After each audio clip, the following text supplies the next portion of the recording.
Hello guys, once again welcome to KV academy in search of Incredibles.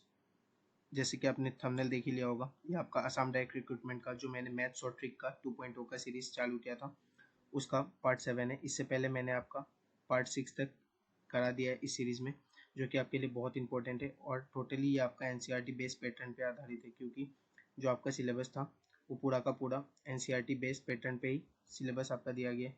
तो मैंने पूरा का पूरा सिलेबस ओरिएंटेड वीडियो आपके लिए लेके आया हूँ और जितने भी प्रीवियस ईयर क्वेश्चन है मैंने उसे एनालाइज किया है और सारे क्वेश्चंस आपके लिए टाइम टू टाइम लेके आता हूँ।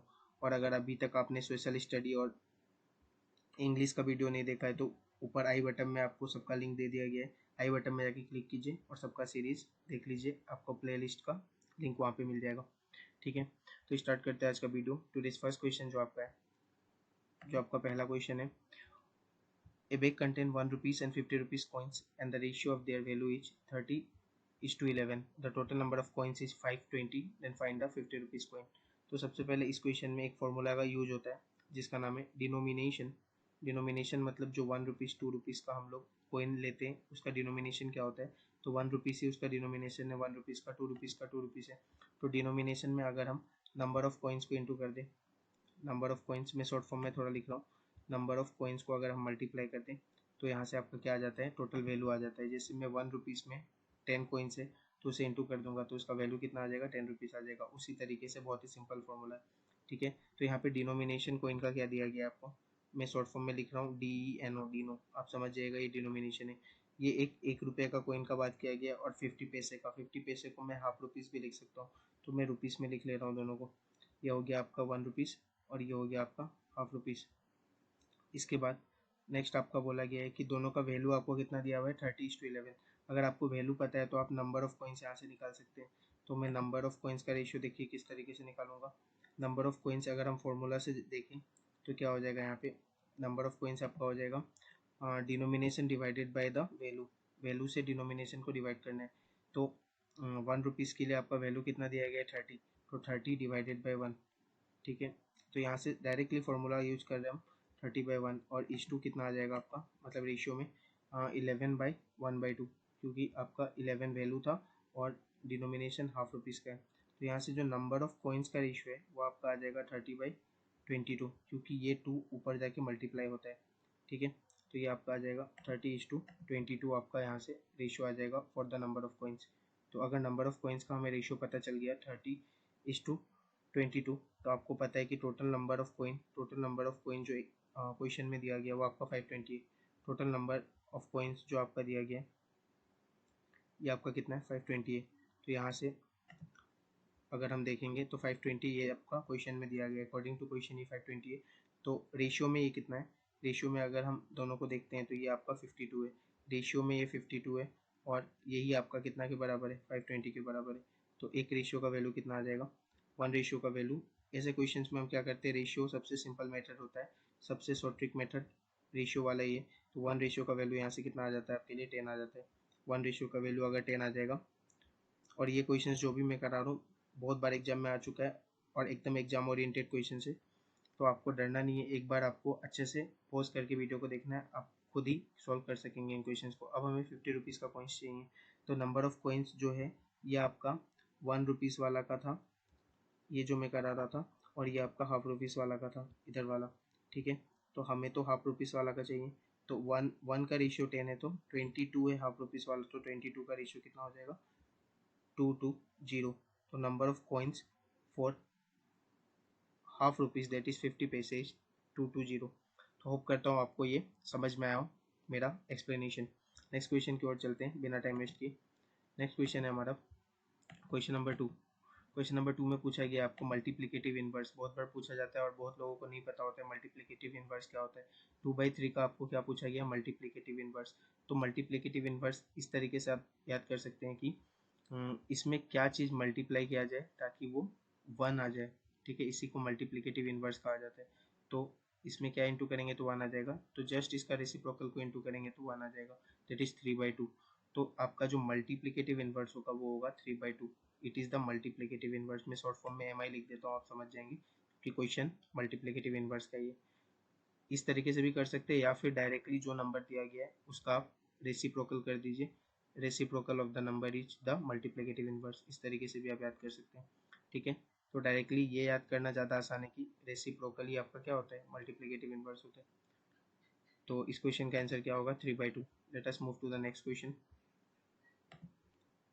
नेक्स्ट क्वेश्चन है जो आपका क्वेश्चन नंबर 3। क्वेश्चन नंबर 3 आपका एक्सपोनेंट पावर से रिलेटेड है। तो इस तरीके के क्वेश्चन में क्या होता है, अगर बेस सेम है और मल्टीप्लिकेशन हो रहा है, बेस आपका क्या है इसमें सेम है। बेस सेम है मतलब क्या, मैंने इस प्रीवियस क्लास में आपको बताया, अगर आपने मेरा वीडियो देखा होगा, तो बेस यहाँ पे क्या है 3 है, जो कि तीनों के लिए सेम है। और मल्टीप्लिकेशन अगर हो, मल्टीप्लिकेशन हो, मल्टीप्लाई हो रहा हो सब कुछ, ठीक है, तो पावर क्या हो जाता है आपका, पावर आपका ऐड हो जाता है। पावर आपका क्या हो जाता है, यहाँ से पावर एड अप हो जाता है। तो जितने भी चीज़ पावर में सब आपकी क्या हो जाएंगे, एड अप हो जाएंगे। तो ये क्वेश्चंस बहुत आसानी से हम कर सकते हैं। पावर सब क्या हो जाएगा आपका, प्लस हो जाएगा, ये आपको ध्यान में रखना है। तो यहाँ पे पावर कितना है 2 - 4, जो कि -2 हो जाएगा, और 5। तो बेस को हम एक बार बस लिखते हैं और सारे पावर्स को क्या करते हैं यहाँ पे प्लस कर देते हैं। तो 2 प्लस -4 करूँगा तो -4 ही आएगा, और यहाँ से +5। तो यहाँ से कितना आ जाएगा, 3 टू पावर 3 आपका आंसर आ जाएगा, जो कि आपका इस क्वेश्चन का आंसर है। ठीक है, आई होप आपको समझ में आया हो। अगर समझ में कोई भी चीज़ नहीं आ रहा, मुझे कमेंट बॉक्स में बताइए, मैं आपका उसका डिटेल वीडियो लेके आऊँगा। और आपको एक बार पॉज करके अच्छे से देखना है क्वेश्चंस को, आपको जरूर समझ में आएगा क्वेश्चंस। ठीक है, नेक्स्ट क्वेश्चन की ओर चलते हैं। नेक्स्ट क्वेश्चन है आपका cos 20, cos 40 and cos 80। This are all the latest pattern question जो प्रीवियस ईयर में आ चुके हैं। मैं वहीं से ये क्वेश्चंस लेके आया हूँ। ठीक है, तो आपको ध्यान देना है कि इन क्वेश्चंस को बिना करे एग्जाम में नहीं जाना है। और आप सारा सीरीज अगर मेरा लगा लेते हैं तो मैं आपको श्योरिटी देता हूँ कि वहीं से आपको क्वेश्चन एग्जाम में देखने को मिलेगा। cos 60 - x, cos x और cos 60 + x, ये एक फॉर्मूला होता है, आपको ये रट लेना है, क्योंकि ये फॉर्मूला बहुत लोगों को नहीं पता होता और यहीं से डायरेक्ट क्वेश्चन एग्जाम में आ जाता है। ठीक है, तो इसका वैल्यू जो होता है, इसका वैल्यू होता है 1/4 cos 3x, 1/4 of cos 3x इसका वैल्यू होता है। तो यहाँ से डायरेक्टली हम क्या कर सकते हैं, अब देखिए हमको रिलेशन बनाना पड़ेगा। यहाँ पे इस क्वेश्चन के लिए हमें रिलेशन बनाना होगा खुद से। तो अगर मैं देख लूँ x को, अगर मैं 20 मान लेता हूँ, मतलब ये cos 20 अगर x दिया हुआ है, cos 20 अगर x दिया हुआ है, तो मैं यहाँ पे अगर x लिखता हूँ 20, तो 60 - 20 कितना हो जाएगा आपका, ये हो जाएगा 40। तो cos 40 आपको दिख रहा है ऊपर में। ठीक है, ये आपका कितना हो जाएगा यहाँ से cos 40, और ये बीच वाला हो जाएगा आपका cos 20, क्योंकि मैंने x को क्या किया यहाँ पे 20 रख के देखा है कि ये फॉर्मूला में सुइटेबल है कि नहीं। और फिर यहाँ पे जब 20 रखूंगा तो ये cos 80 बन जा रहा है। तो आपका डायरेक्ट क्वेश्चन बन जा रहा है पूरा का पूरा। तो आपको ध्यान देना है, ये आपका जो x का वैल्यू था यहाँ पे, ये था आपका 20। बस यही आपको ऑब्जर्वेशन से ऑब्जर्व करना है, और बाकी तो फॉर्मूला में आपको पुट कर देना है। तो अगर इस तरीके का पैटर्न बनता है तो क्या होता है इसका आंसर, 1/4 cos 3x। तो आपको x का वैल्यू तो यहाँ से पता चल गया कि हमने 20 रखा तभी पैटर्न मिला हमें। तो x का वैल्यू कितना हो जाएगा, यहाँ से 20 हम रख देते हैं, तो 3 कितना हो जाता है 60। और cos 60 का वैल्यू क्या होता है, तो ट्रिग्नोमेट्रिक रेशियोज का वैल्यू आपको याद करना है। cos 60 का वैल्यू होता है आपका 1/2, cos 60 का वैल्यू होता है आपका 1/2।